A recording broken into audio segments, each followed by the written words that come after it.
This week I have been ill with a cold, so I thought that it would be a good opportunity to talk about illnesses in English.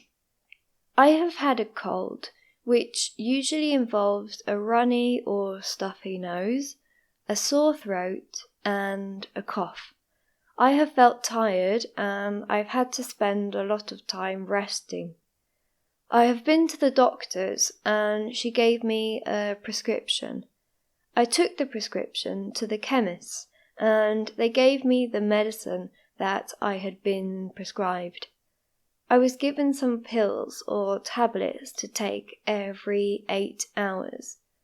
I was told to keep hydrated by drinking plenty of fluids like water, and to eat hot foods like a chicken broth or some soup.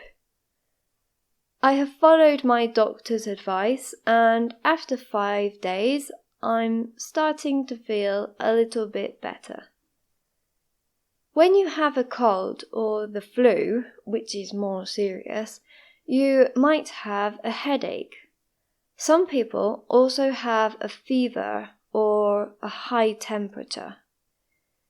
It's important to have a thermometer at home to check your temperature and see whether you have fever or not. You normally feel really cold and get the shivers when you have a high temperature. Other very common illnesses that people can suffer from are a stomach ache and vomiting.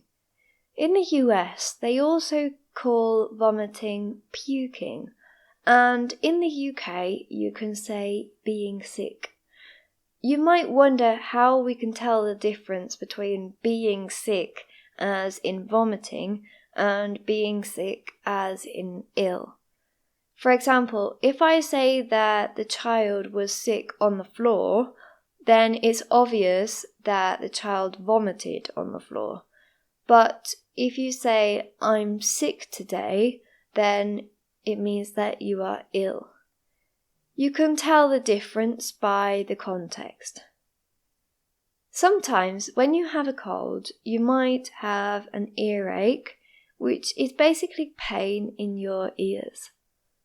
When you have a lot of mucus, you can feel the pressure on your ears and on your nose until you blow your nose with a tissue.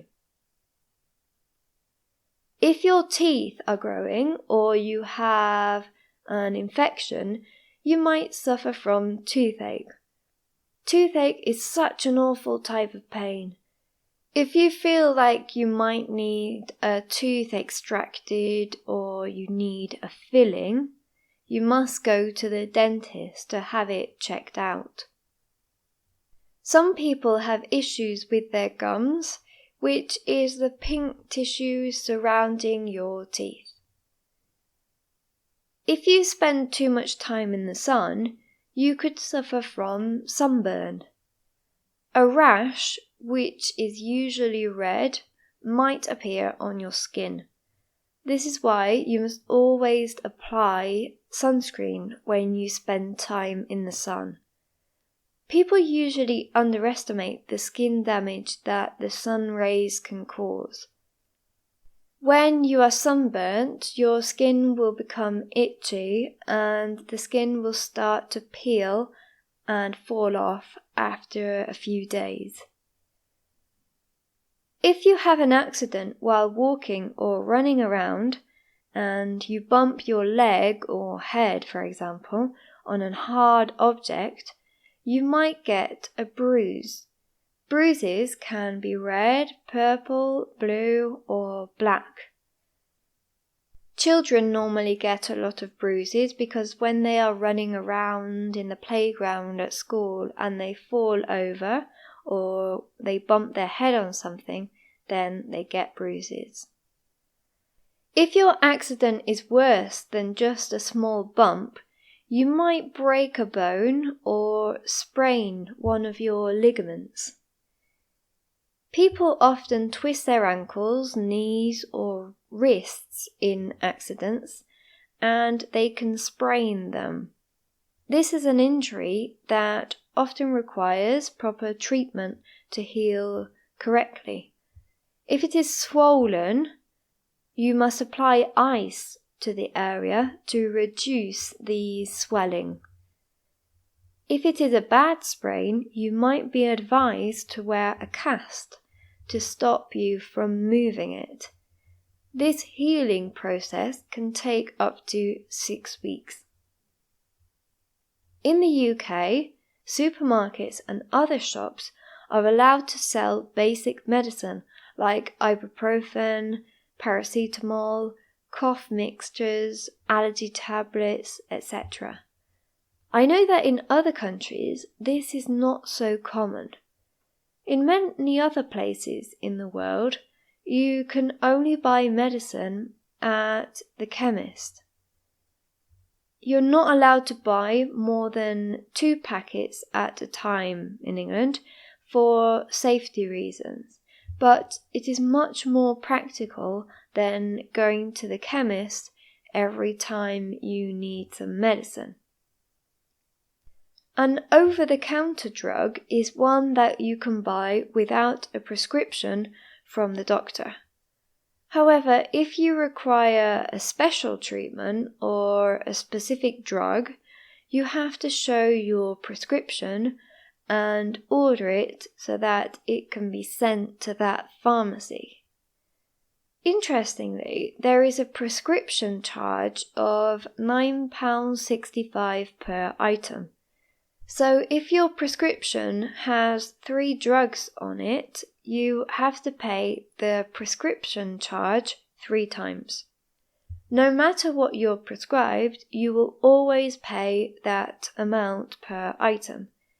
It can be very positive if the medicine is expensive in other countries, but negative if it is a cheap medicine which you have to pay a higher price for.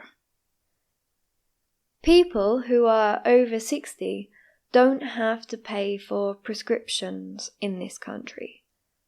This is extremely beneficial for older people who have a lot of health problems. Imagine having to take 10 types of medicine. That would be more than £90 a month. As I said, basic medication like paracetamol or ibuprofen, which are pain relievers, can be bought at supermarkets and normally cost only 40 or 50p per packet. So that means that you won't be paying £9 for a packet of paracetamol. But if you have an inhaler, if you have asthma, then you would pay £9 for that inhaler. What do you think about this? Do you think that it is a fair way of doing it? How does it work in your country? Let me know in the comment section, because I know that it's quite controversial, especially people who have been living in other countries and know how much medicine actually costs in other countries. If you have enjoyed this video, please give it a thumbs up and subscribe. Thank you very much, and I'll see you in my next video.